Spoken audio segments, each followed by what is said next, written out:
আসসালামু আলাইকুম গাইস, কেমন আছো সবাই? আশা করি ভালো আছো। তো টাইটেল এবং থাম্বনেল থেকে হয়তো তোমরা বুঝেই ফেলেছো আজকে আমি কোন বিষয় নিয়ে আলোচনা করব। তোমরা আমার স্ক্রিনের ওপর এখানে একটি নিউ টেক্সট ডকুমেন্ট বলে একটি ফাইল তোমরা এখানে দেখতে পাচ্ছ। তো এটা হচ্ছে নোটপ্যাড। এই নোটপ্যাডটিকে আমি ওয়ার্ডপ্যাডে চেঞ্জ করে তোমাদের বা কনভার্ট করে তোমাদের দেখাবো। তাই তোমাদের কাছে অনুরোধ রইবে ভিডিওটি স্কিপ না করার জন্য। যদি ভিডিওটি তোমরা স্কিপ করো তাহলে তোমরা কিচ্ছু বুঝতে পারবে না। এবং ভিডিওটি শুরু করার আগে বলে রাখি, যদি ভিডিওটি ভালো লাগে তাহলে অবশ্যই একটি লাইক করে দিবে এবং আমাদের চ্যানেলে নতুন হয়ে থাকলে অবশ্যই চ্যানেল সাবস্ক্রাইব করে বেল আইকনটি অন করে দিবে। তো চলো আর কথা না বাড়িয়ে ভিডিওটি শুরু করা যাক।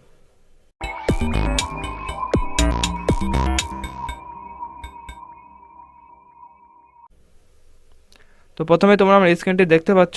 তো স্ক্রিনের ওপরে আমার এই নোটপ্যাডটি আছে।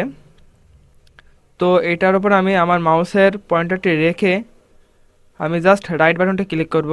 রাইট বাটন ক্লিক করার পরে তোমরা এরকম একটা ইন্টারফেস তোমরা দেখতে পাবে। তো একদম লাস্টে যেই অপশনটি আছে প্রপার্টিস বলে যে অপশনটি আছে একদম লাস্টে, তো জাস্ট আমি ওইটির উপরে একটু ক্লিক করে দেবো। ক্লিক করার পরে তোমরা এরকম একটা ইন্টারফেস দেখতে পাচ্ছ। এরপরে যদি তোমরা ভালোভাবে খেয়াল করো তাহলে এইখানে তোমরা একটি অপশন পেয়ে যাবে।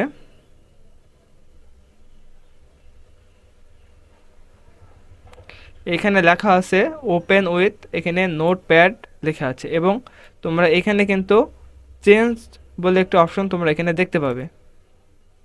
তো এখানে তোমরা এই যে এটা কিন্তু যখন ওপেন করা হবে তখন এটি নোটপ্যাড আকারে কিন্তু এটা ওপেন হবে এবং এটা কিন্তু তোমরা চেঞ্জ করতে পারবে। তো আমি যদি চেঞ্জে ক্লিক করি, চেঞ্জে ক্লিক করলে তোমরা নিচে একটি বাড়তি অপশন দেখতে পাবে, সেটা হচ্ছে ওয়ার্ডপ্যাড।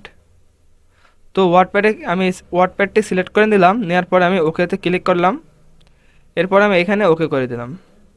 এরপর তোমরা দেখতে পাচ্ছ আমার যে টেক্সট ডকুমেন্টের যে নোটপ্যাডটি ছিল সেটার আইকনও কিন্তু চেঞ্জ হয়ে গেছে। তো এরপর আমি এটি জাস্ট একবার ওপেন করে নেব এবং দেখে নেব এটার ভেতরের ইন্টারফেসটি কীরকম। তো দেখতে পাচ্ছ এটার ইন্টারফেসটি কিন্তু এই রকম, তোমরা দেখতে পাচ্ছ আমার স্ক্রিনের উপরে। তো এখান থেকে তোমরা এমএস ওয়ার্ড যেভাবে ইউজ করো সেভাবে কিন্তু তোমরা এটি ইউজ করতে পারবে। এমএস ওয়ার্ডের মতো কিন্তু অত অ্যাডভান্স নয়, কিন্তু এই যে হোমের যে মেনুটি এটি কিন্তু পুরোপুরি তোমার এমএস ওয়ার্ড বা ওয়ার্ড ডকুমেন্টস যেগুলি থাকে অফিস সেটার মতো নেই, কিন্তু সেটা নয়। তো এরপরে আমি আবার এটি চেঞ্জ করে আমার যে আগে যে ফর্মটি ছিল আমি সেটাই আবার চলে যাব। তো এখান থেকে আমি চেঞ্জ করে নিচ্ছি। নেওয়ার পরে আমার নোটপ্যাড আগে যে নোটপ্যাডটি ছিল আবার সেটি সিলেক্ট করে আমি ওকে করে নিচ্ছি। ওকে করার পরে আমি এখানে ওকে করে দিচ্ছি। এরপর আমি এটা ওপেন করে দেখব এটার ইন্টারফেসটি কীরকম হয়। তো আমি এটা ওপেন করে দিলাম। এরপর তোমরা দেখতে পাচ্ছ এটা কিন্তু একেবারে সিম্পল একটি ইন্টারফেস। এখানে কিন্তু কোনো অপশন নাই, জাস্ট এখানে তোমরা লিখতে পারবে। উপরে ফাইলের অনেকগুলি অপশন আছে, এখান থেকে তোমাদের ফাইলটি সেভ করতে পারবে। তো এরপরে আমি আবার ওই অপশানে চলে যাচ্ছি, তারপরে চেঞ্জে চলে যাচ্ছি। এরপরে তোমরা এইখানে তোমরা আরও দেখতে পাবে look for an app in the Microsoft store. তো তোমরা মাইক্রোসফট স্টোরে যে কিন্তু এটার জন্য আরও অ্যাপ তোমরা সার্চ করতে পারবে। তো আমি চলে যাচ্ছি, যাওয়ার পর আমি ওকে করে নিলাম। এরপর আমাদের মাইক্রোসফট স্টোরটি আছে এটা কিন্তু ওপেন হয়ে যাচ্ছে। ওপেন হওয়ার পরে প্রথমে আছে টিএক্সটি এডিটর উইথ 10। তো এটা যদি আমি ক্লিক করি